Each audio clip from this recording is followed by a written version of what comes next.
ऐसे माहौल में आए जिसकी सूचना मुझे दिल्ली में बैठे मिल रही। अपनी बात को शुरू करने से पहले मैं बहुजन समाज में जन्मे सभी संतों, गुरुओं और महान पुरुषों को नमन करता हूं। मेरे दाईं तरफ जितने महान पुरुषों की तस्वीर लगाई गई है और मेरे बाईं तरफ भी और यहाँ सामने भी, ये सब वो महापुरुष है जिन्होंने अपने जीवन में बहुत सारे अन्याय, जुल्म, तकलीफें सही। कोई एक दिन में महापुरुष नहीं बनता और कोई जीते जी भी महापुरुष नहीं बनता।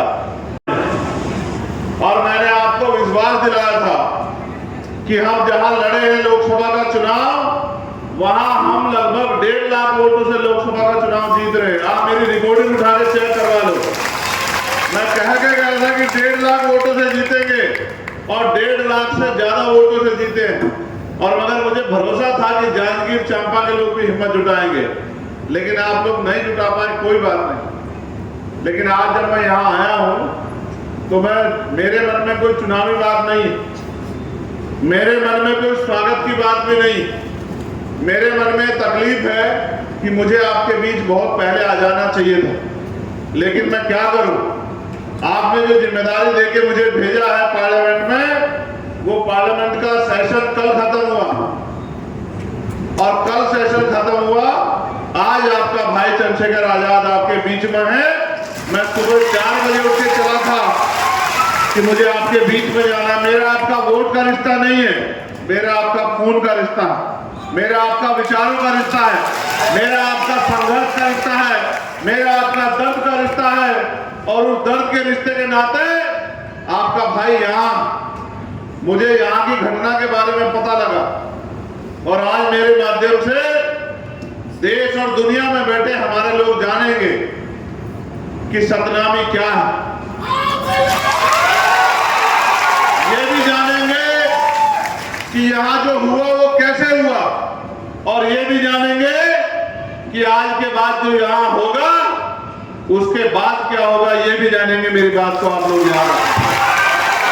पहले जानिए दुनिया में रहने वाले लोगों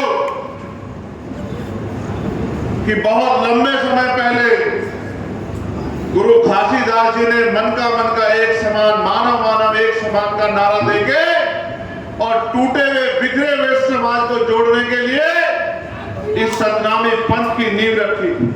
और ये एक ऐसा पंथ है जो सिर्फ प्रेम की भाषा समझता है, जो सिर्फ प्रेम करता है, सम्मान करता है, जिनका झंडा भी सफेद रंग का है। और सफेद रंग जो निशानी है वो अहिंसा की निशानी है, वो निशानी है भाईचारे की। तो छत्तीसगढ़, पहले मध्य प्रदेश का हिस्सा रहने वाला छत्तीसगढ़, जिसकी पहचान सतनामी समाज से है, वो सतनामी समाज जो अपने दम पे यहाँ जुल्म, जाति, अत्याचार के खिलाफ लड़कर और अपनी पहचान के साथ आगे बढ़ रहा है, जिसने देश में, दुनिया में अपना झंडा डंडा बुलंद किया। शरीर में इतनी हड्डियां नहीं उतनी, लाठियों से उसको पीटा गया, पैरों के नखून खींच लिए गए, दांत तोड़ दिए गए, रीढ़ की हड्डी में गैप कर दिया गया, फिर भी नहीं मरा। क्योंकि संघर्ष करने वाला व्यक्ति मरता नहीं है, संघर्ष करने वाला अमर होता है और उसके जाने के बाद दुनिया उसको याद रखती है। आज हमारे प्रदेश अध्यक्ष राजकुमार जांगड़े जी यहाँ नहीं है। वो बेचारे, पहले उनको एक्सीडेंट हो गया, बड़ी मुश्किल से उसकी जान बची आपकी प्रार्थनाओं से, गुरु घासीदास जी के आशीर्वाद से। फिर उसको दोबारा से चोट लग गई। वो किसी तरह से, उसको पता था कि उसके ऊपर शिकंजा कसा जाएगा। वो निर्दोष व्यक्ति किसी तरह से यहाँ से चला गया। उसको पकड़ के लेके आए जिस दिन मैंने घोषणा करी कि मैं आने वाला हूं। इनको पता था कि राजकुमार जांगड़े और भीम आर्मी के लोग यहाँ रहेंगे तो लाखों लोग जुटेंगे और आपको जवाब देना भारी हो जाएगा। अभी मैं जब यहाँ आया तो मुझे बताया कि उसके पिताजी आए। ये राजकुमार जी के पिताजी हैं। ये सिर्फ राजकुमार के पिताजी नहीं है, ये मेरे भी पिताजी हैं, चंद्रशेखर आजाद के भी, क्योंकि वो हमारा नेता है यहाँ। वो हमारे लिए और आपके लिए 24 घंटे 7 दिन खड़ा रहता है। वो अपनी जान की परवाह नहीं करता। वो मेरा बहादुर सिपाही है। आज इनकी आंखों में आंसू देख के मुझे बड़ी तकलीफ हो रही। मैंने इनसे भी कहा कि क्रांतिकारियों के पिता आंसू नहीं बहाते, ये उनके संघर्ष का भी अपमान होता है। याद करो शहीद आजम भगत सिंह को जब फांसी की सजा हुई थी तो उन्होंने अपने पिता को, उनके पिता ने एक लेटर लिख दिया था अंग्रेजों को कि उनकी सजा माफ कर दी जाए, तो वो अपने पिता से लड़ पड़े थे। उन्होंने अपने पिता से कहा कि आपको कोई अधिकार नहीं है मेरी जंग में कूदने का, मुझे अपमानित करने का। उन अंग्रेजों के सामने, जिनके सामने मैं प्राणों की बाजी लगा रहा हूं, उनके आगे झुकने का, गिड़गिड़ाने का आपको कोई अधिकार नहीं है। मेरे संघर्ष को कमजोर मत करो। मैं आपसे भी कह रहा हूं, मैं वचन देके कहता हूं, मेरा वचन अटल है, याद रखना। मैं सरकार से कह रहा हूं, परेशान कराओ जेल बड़ी, छत्तीसगढ़ की जेल बड़ी कराओ। हम देखेंगे कितने लोगों को आप जेल भेजेंगे। हम आपकी हिम्मत देखने का काम करेंगे। और इसको आप आग्रह मत समझना। ये मेरी चेतावनी है सरकार को कि अगर वो गुंडागर्दी पे उतर आई है, अगर वो तानाशाही पे उतर आई है, अगर वो सतनामी समाज को कुचलने पे उतर आई है, तो उसका जवाब देने के लिए चंद्रशेखर आजाद है। करो मुकाबला, हम लोग तुम्हारा मुकाबला करेंगे। मैं आज आया ये देखने के लिए क्या चल रहा है, तो मैंने देखा 14 FIR, 153 लोगों को गिरफ्तार किया गया। कितने निर्दोष लोग हैं किसी को नहीं पता। उसका उदाहरण है ये बहन बेटी है जिनके पति पत्रकार हैं। इनका नाम है उमा पुरेना, ग्राम कुसमी, थाना पलारी। इनके पति मीडिया में हैं। इन्होंने पूरे डॉक्यूमेंट लगाए हैं। मीडिया के साथी भी देख ले। उस बेचारे पत्रकार को उठा के जेल में भेज दिया क्योंकि कोई इनकी सच्ची आवाज बाहर ना पहुंचा दे, कोई जो अन्याय हुआ उसको बाहर तक ना पहुंचा दे। इनको लगता है कि जुल्म यही बंद हो जाएगा, नहीं होगा बंद। ऐसी कितनी एप्लीकेशनें मेरे पास हैं जो निर्दोष लोग हैं जिनको पकड़ के जेल में डाल दिया है। छत्तीसगढ़ सरकार को ये लगता है कि ये जानवर हैं, गूंगे बहरे लोग हैं, ये गाय बैल बकरी है कि इन पे जुल्म करो, लाठी बजाओ, इनकी खाल खींच लो, इनको जेल में ठूर दो, कोई नहीं पूछेगा। गिरफ्तारी कर रहे हैं। कानून ये है कि 24 घंटे के अंदर आपके उनके परिवार को इन्फॉर्म करना पड़ेगा। जिसके बच्चे को आपने गिरफ्तार किया है, जिस जेल में भेज रहे हो, आपको उनके परिवार को इन्फॉर्म करना पड़ेगा। कुछ नहीं कर रहे हैं। मैं तो खाकी वर्दी वालों की भी आवाज उठा रहा हूं कि इनको 8 घंटे की ड्यूटी कर दो। इनको बहुत तकलीफ सहनी पड़ती है, लेकिन आप भी सोचो, आपके भी परिवार हैं।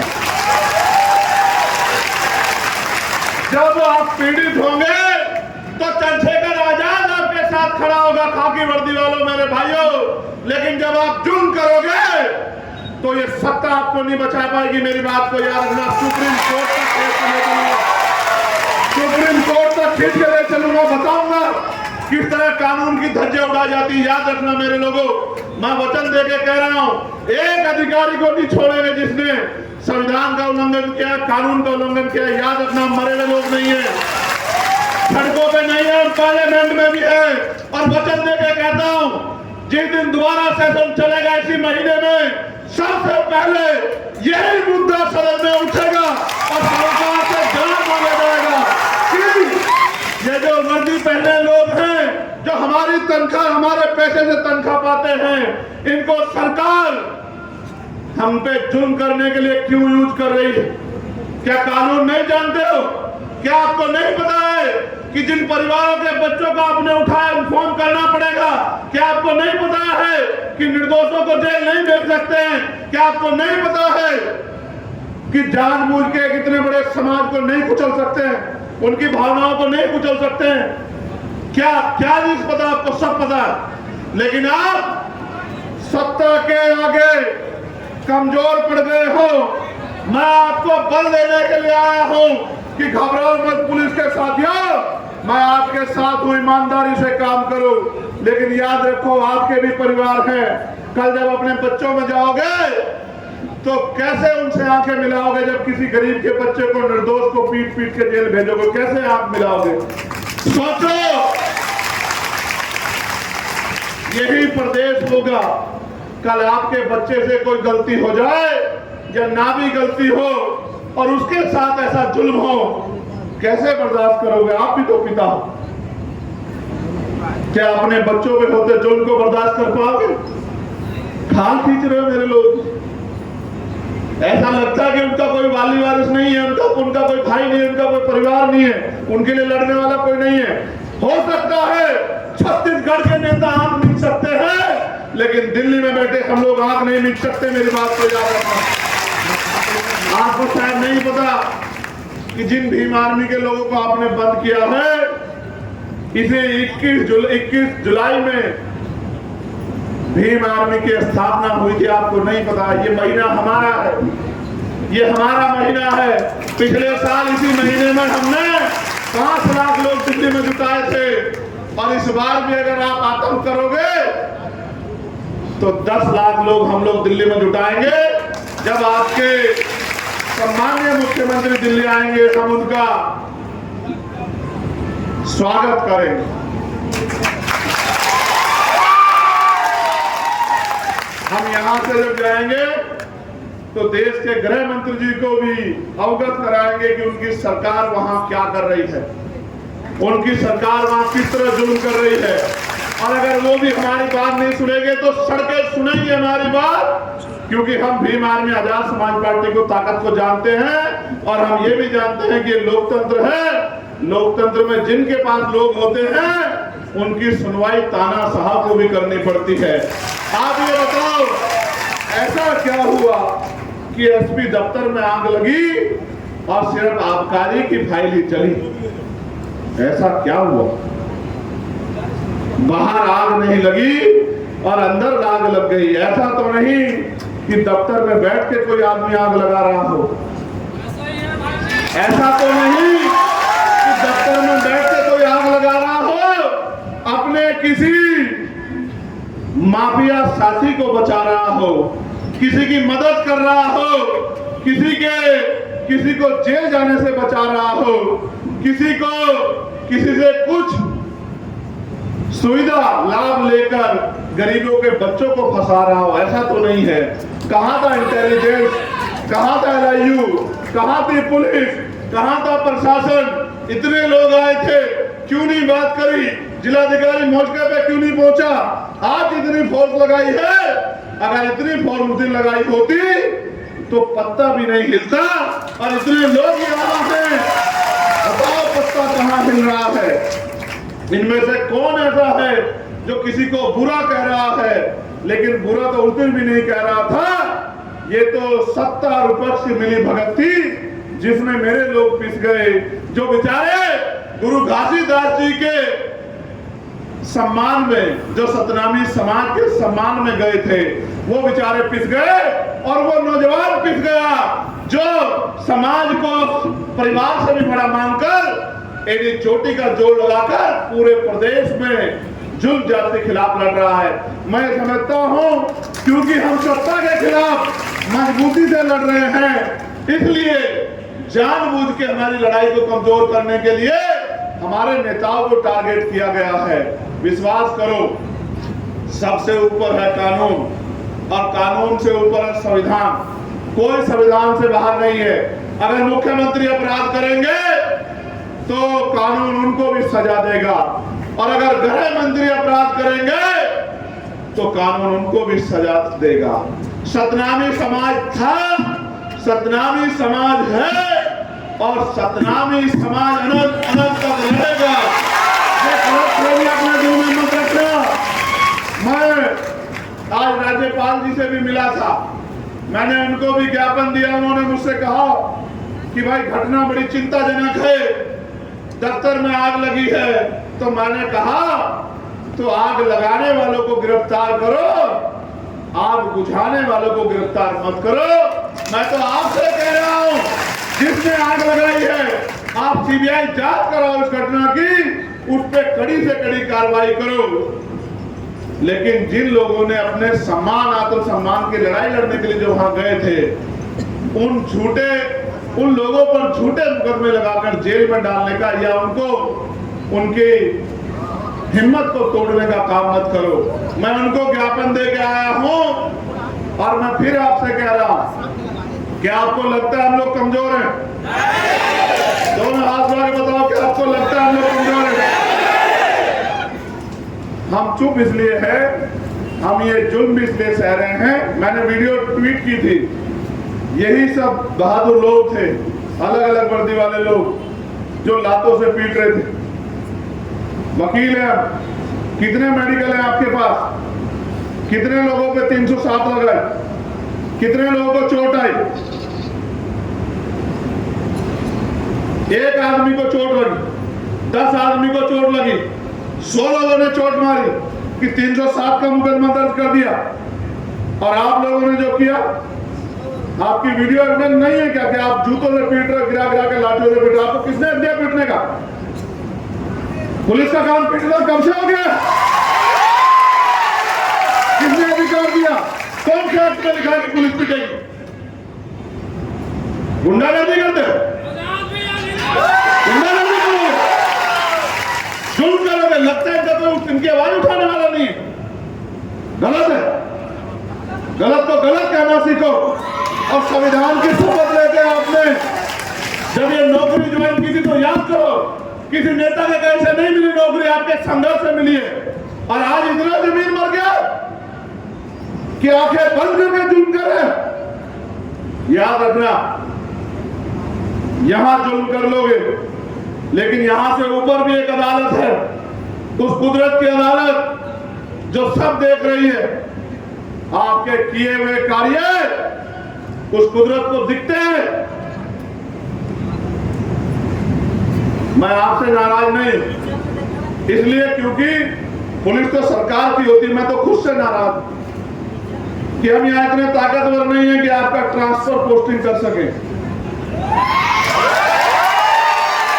हम यहां इतने ताकतवर नहीं कि आपको सस्पेंड कर सके। हम यहां इतने ताकतवर नहीं कि आप पे मुकदमा लगा के आपको जेल भेज सके। हम अभी इतने ताकत नहीं है पॉलिटिकली, लेकिन आपको क्या लगता है, हम तो वहां भी उतने ताकतवर नहीं थे जहां हम ताकतवर बने।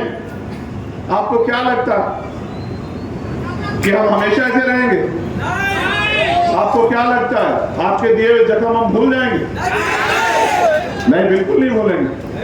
हम अपनी पीठ पे पड़ी लाठी को भूल सकते हैं, लेकिन अपने समाज की पीठ पे पड़ी लाठी को कभी नहीं भूल सकते। मेरी बात को याद रखना।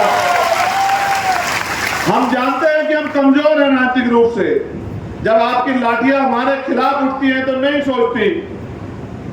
आपके आदमी को तो पत्थर लगा भाइयों, हमें तो मूछे रखने में मारा जाता है, हमें तो घोड़ी पे बैठने में मारा जाता है। आपको तो पत्थर लगा, आप तो घायल हुए। मैं उसको भी सही नहीं मानता, मगर हमें तो मार के लटकाया जाता है भाई। हमें तो मटकी छूने में मारा जाता है। हम किससे नहीं लड़ते? हम तो अपने मुल्क में जुल्म सह रहे हैं। करोड़ों की आबादी होने के बाद भी इस देश का दलित, पिछड़े, आदिवासी और अन्य धार्मिक अल्पसंख्यक जुल्म सह रहे हैं। हमारी मॉब लिंचिंग होती है भाई, हमें मारा जाता है, दाढ़ी रखने पे, टोपी पहनने में मारा जाता है, हमें आवाज उठाने में मारा जाता है। हम नहीं लड़ते, हम संविधान पे भरोसा रखते हैं। हम लड़ने वाले लोग होते तो आपकी हिम्मत नहीं होती हमारे पंडाल में घुस जाते, आपकी संख्या नहीं। लेकिन आप जानते हो, क्योंकि लंबे समय से इनके नेताओं ने इनको ठगा है, तो आप इनको बेसहारा मानते हो। लेकिन अब ये बेसहारा नहीं है, अब इन पे एक मजबूत आवाज है जो इनका नेता नहीं है, इनका भाई और इनका बेटा है, जो अपने प्राणों से बलिदान लगा देगा, लेकिन इनको कमजोर नहीं पड़ने देगा। मैं आपसे भी कहता हूं, हाथ जोड़ के कह रहा हूं, इसे मेरी विनती मानो कि इस जुल्म को बंद कर दो। इसमें सबकी भलाई, और जिन निर्दोषों को आपने गिरफ्तार किया है उनको छोड़ दो बिना शर्त के। इसमें सबकी भलाई, वरना फिर आंदोलन होंगे। और इस बार आंदोलन अगर छत्तीसगढ़ में हुआ तो उसका प्रचार करेगा चंद्रशेखर आजाद गांव-गांव घूमकर। उसका प्रचार करेगा भीम आर्मी का एक पदाधिकारी, आजाद समाज पार्टी का एक पदाधिकारी, क्योंकि लोकतंत्र में आप हमें नहीं रोक सकते हो अपनी आवाज उठाने से। इसलिए मैं आपसे कहना चाहता हूं, जितना जल्दी हो सके किसी को खुश करने के लिए किसी पे जुल्म करना ये न्याय नहीं। न्याय का सिद्धांत तो ये कहता है कि 4 दोषी बच जाएं, लेकिन एक निर्दोष को सजा नहीं होनी चाहिए। लेकिन आप तो पहले से जज बन के जूते से मारते हो। हम तो वो हैं जो चमड़ा उतारना जानते, उसका जूता बनाना जानते, समय आने पे उस जूते से इलाज करना जानते। हमें जूते से मारते, मारो। आपके जूतों के दम भी देखेंगे, ये जूते भी हमारे लोगों द्वारा बनाए गए हैं, चिंता मत करो। उतार लो हमारी खाल उतार लो। हमें जूतों से मारो, हमें लाठियों से मारो, हमारी खाल खींच के जेल में बंद कर दो। हमारे लोगों का भी जमीन मर गया है, जो बाबा साहब अम्बेडकर के संविधान की वजह से समाज को मिले आरक्षण में नौकरी कर रहे हैं। हमारे नेताओं का भी जमीन मर गया है, इसलिए मारो, जी भर के मारो। जब तक आपका और आपके नेताओं का दिल खुश नहीं होता तब तक मारो।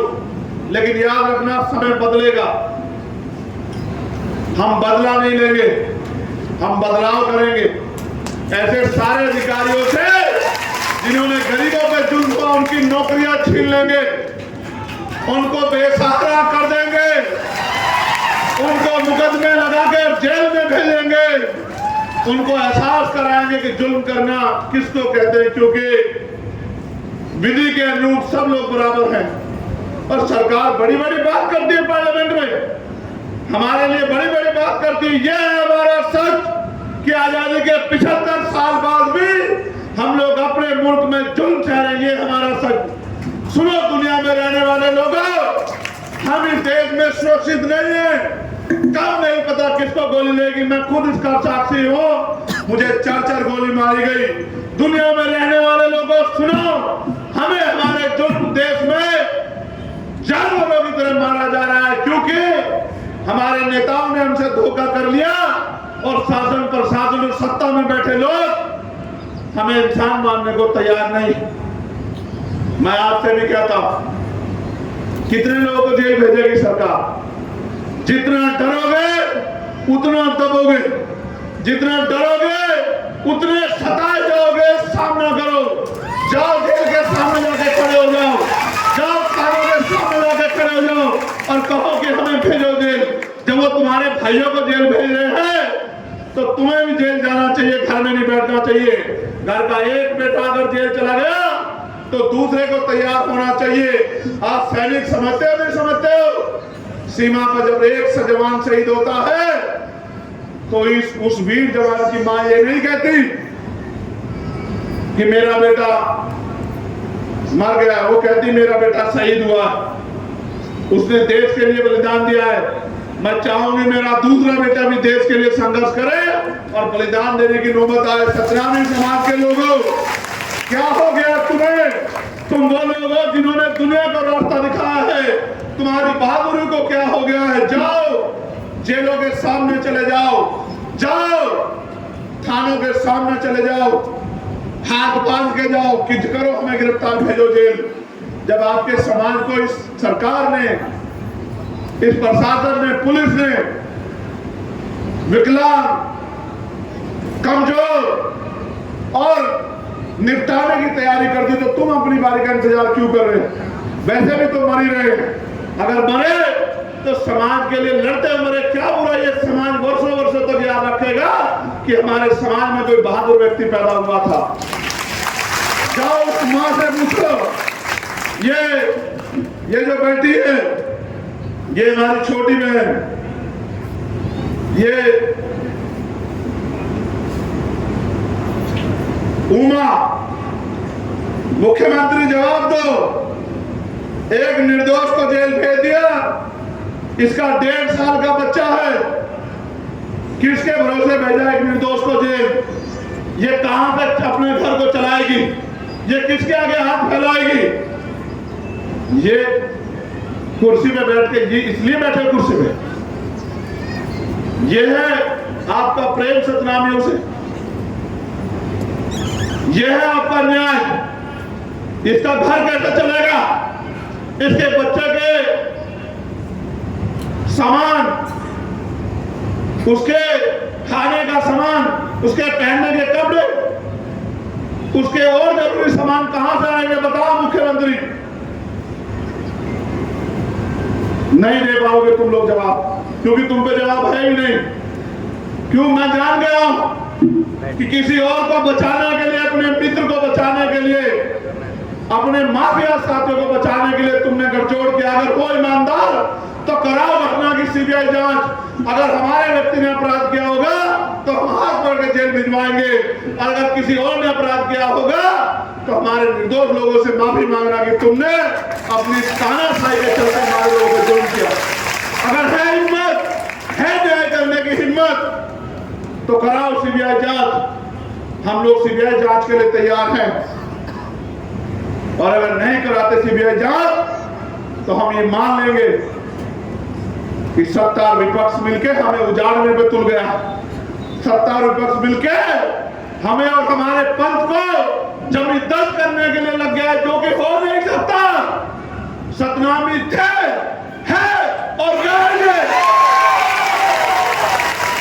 आपने आयोग बनाया कि 3 महीने में जांच रिपोर्ट देंगे, तो बिना जांच रिपोर्ट आए क्यों भेज रहे हो जेल? क्यों निर्दोषों को बलि चढ़ा रहे हो? यह अन्याय, और अन्याय करने वाले से अन्याय सहने वाला दोषी होता है। ये बाबा साहब ने कहा है कि अन्याय करने वाले से अन्याय सहने वाला दोषी होता है। करो भीम आर्मी के लोगों पे जुल्म, जो बचे हुए हैं, जिनकी लिस्ट बनाई है तुम्हारे नेताओं ने दिए बना के, उनको जेल भेज दो। करेंगे तुमसे मुकाबला, और ऐसा मुकाबला करेंगे संख्या के आधार पे। ये आंदोलन तुम्हें जीवन भर याद रहेगा। मेरी बात को भी याद रखना जब तक रहोगे।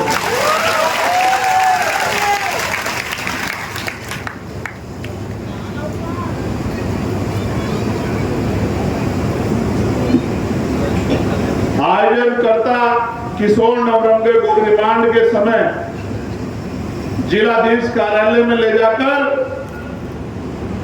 उग्र रूप में वीडियोग्राफ किया जा रहा था। पुलिस ने उन्हें थाना बलौदा बाजार रिमांड में रखा। जब रिमांड में रखा, उस समय पुलिस द्वारा मारपीट में, मानसिक प्रताड़ना में, गाली गलौज, गुरु घासीदास बाबा जी का अपमान व सतनामी समाज का अपमान किया जा रहा था। ये स्वीकार नहीं होगा भाई। अगर आप गुरु घासीदास का अपमान करोगे तो ये स्वीकार नहीं होगा। उक्त घटना को पुलिस द्वारा जिला कार्यालय में शाम के समय आयोजनकर्ता किशोर नवरंगे को ले जाकर उग्र रूप में करके पत्थर फेंकवाना, ये सब का वीडियो ग्राफ लिया जा रहा था। इसका मतलब सब कुछ प्लान किया गया है, सब कुछ तैयार किया गया है। जानबूझ के षड्यंत्र करके सतनामी समाज को देश और दुनिया में बदनाम करने का एक षड्यंत्र किया गया है। इसलिए मैं पुनः मुख्यमंत्री जी से मांग करता हूं कि वो सीबीआई जांच कराए और दूध का दूध और पानी का पानी होने दे। जिसने अपराध किया उसको सजा मिलनी चाहिए, लेकिन उसकी आड़ में निर्दोषों को बलि पर नहीं चढ़ा जा सकता। मैं जितने परिवारों के बच्चे जेलों में हैं, मैं उनको विश्वास दिला कहता हूं कि मुझे बस 10 दिन चाहिए, मैं देश भर में अपनी तैयारी करूंगा और अगला आंदोलन जो पिछली बार हुआ, वो आंदोलन तब तक चलेगा जब तक ये जुल्म खत्म नहीं होगा। आप यहां पहुंचे, किस तरह आपको डराया गया मैं जानता हूं, किस तरह बैरिकेडिंग लगा के नाम पते लिख के आपको कमजोर करने की साजिश रची गई। लेकिन यहीं से अंदाजा लगा लो, प्रशासन और पुलिस के लोगों, इतने डराने के बाद भी अगर मेरी एक आवाज पे इतने हजार लोग यहाँ इकट्ठे हो सकते हैं,